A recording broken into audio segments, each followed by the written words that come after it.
নমস্কার, আপনারা দেখছেন ওঙ্কার বাংলা, সঙ্গে রয়েছে দেবাঞ্জলি। নজর রাখবো এই মুহূর্তের বিশেষ কিছু খবরের দিকে।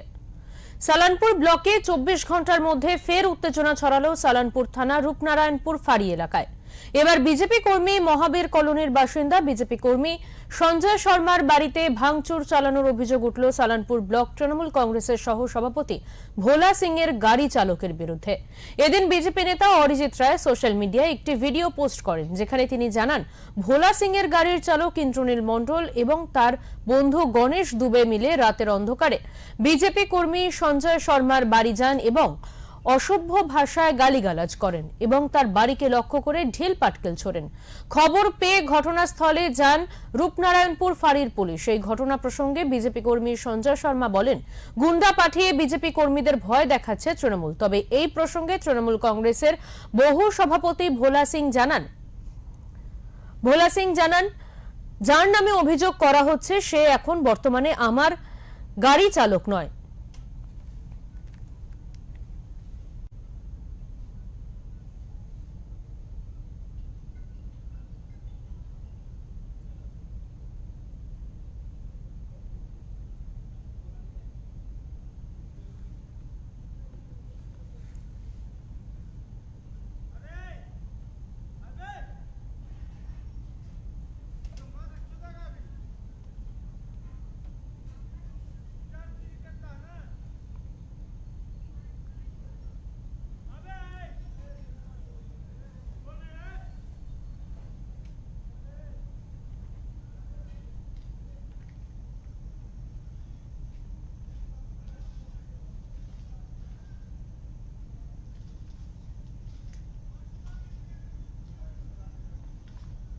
সঙ্গে বসে কি করছে এটা আমার তো দায়িত্ব নেই, আমি তো ওটা বলতে পারবো না।